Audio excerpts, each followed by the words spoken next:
Har yili yangi yil arafasida do'stlarimiz bilan qiladigan bitta odatimiz bor. Bir-birimizni uyimizga tashrif buyuramiz, oqibat qilamiz, ota-onalarimizni tabriklaymiz. Bu yil ham xuddi shunday bo'ldi. Lekin bu safar oddiy tashrif emas edi. Bu safar men bir narsani o'ylab borgandim. Hayotda hammamiz bitta savol bilan yashaymiz. Qanday qilib kam xato qilib tezroq to'g'ri yo'lga tushish mumkin? Qanday qilib hayot bizni urmasdan biz hayotni tushunib yashashimiz mumkin? Shu niyat bilan el-yurtda hurmat qozongan, ko'pni ko'rgan, tajribali otalarga bir nechta savollar berdim.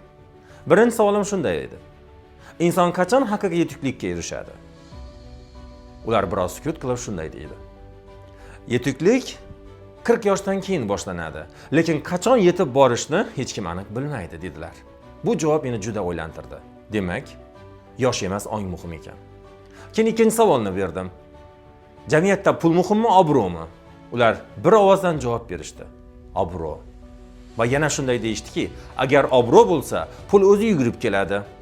Lekin pul uchun obro'dan voz kechsang, oxir-oqibat ikkalasidan ham ayrilib qolasan deyishdi. Bu gap juda og'ir, lekin juda haqiqat edi. Keyin eng muhim savolni berdim. Erkak kishining hayotdagi eng katta mas'uliyati nima? Bu yerda ikkita javob yuragimga juda o'tirib qoldi. Birinchisi, erkak kishi nima bo'lishidan qat'iy nazar aytgan gapida turish kerak. Chunki biz o'zimizni Jaloliddin Manguberdi avlodimiz deymiz. Lafz bu erkakning sha'ni degan javob edi. Ikkinchisi esa yanada ta'sirli bo'ldi. Erkakning eng katta mas'uliyati bir kun kelib u bu dunyodan ketganda uning ortidan qolgan farzandlari bu mening otam edi deb faxr bilan ayta olishi kerakligidadir deb javob berdi. Va yana oxirgi savolimni berdim. Hayotdagi eng katta maqsadingiz nima dedim. Ular shunday dedi.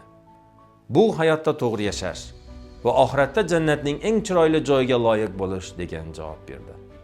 Shu suhbatdan keyin bitta narsani tushundimki, hayot tez yashash uchun emas. Hayot to'g'ri yashash uchun berilgan. Pul keladi ketadi, yosh o'tadi, lekin obro', lafz, farzandlarning duosi abadiy qoladi. Agar sen bugun shularni tanlasang, ertaga hayot seni tanlaydi.